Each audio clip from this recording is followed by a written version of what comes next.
Very fascinating Instagram post by Deandre Hopkins, who has said publicly that he would restructure his contract to get Julio Jones on the Arizona Cardinals. Now, he has released an Instagram post in which it is him, Julio Jones, A.J. Green, and Michael Irvin. A.J. Green, now a member of the Arizona Cardinals. DeAndre Hopkins, now a member of the Arizona Cardinals.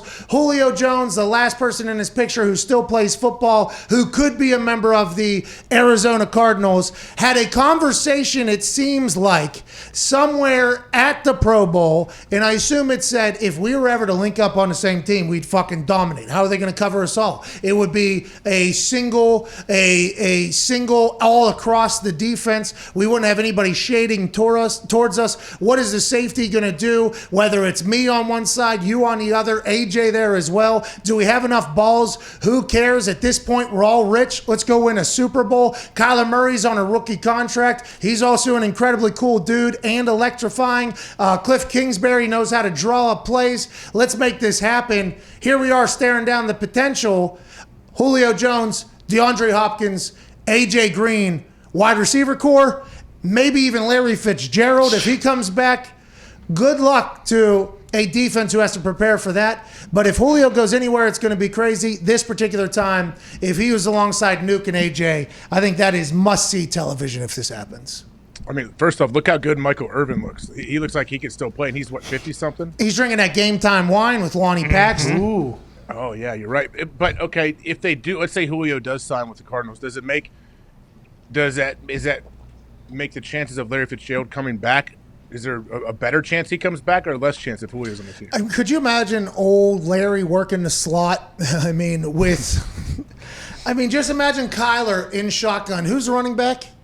Chase Edmonds. Yeah. Edmonds. Him and James Conner as well. James Conner just signed. Imagine him standing in shotgun. Okay, he's got Edmonds next to him. Then he looks to his left, and in a bunch, okay, it's A.J. Green, Julio Jones, and DeAndre Hopkins. That's in a bunch, right, where Cliff can draw that to go wherever. They'll probably have 5-6 defenders over there. And then on the other side, Larry Fitzgerald. Or put Larry in that bunch and have Julio all by himself over here. I mean, it's just the amount of things you can do with the defense. You can dictate and control exactly what they're going to do. And if you have a quarterback that can shake everybody if it's a one-on-one, I mean, that is a design team to try and win a Super Bowl. But once again, it's Julio Jones. You add him anywhere, they're going to immediately be much better. I assume for Falcons fans, this sucks because, damn, Julio was trending on Twitter, and I think it was all the Falcons fans saying, damn, Julio, I'm out of there on national television, which we don't know if he knew he was on national TV or not with Shannon Sharp. There's actually some lawyers getting involved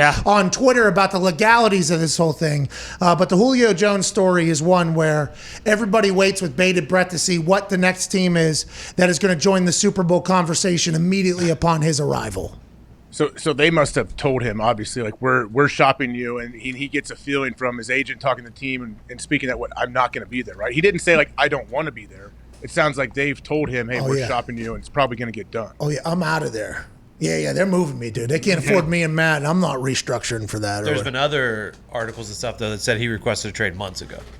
Okay. Well, if they were shopping him before the draft, then we're a month before the past draft. That, yeah. The remember this happened a couple years ago, right before an extension he signed. Yeah. Where he erased all the Falcons stuff off his Instagram. Yep. Ooh.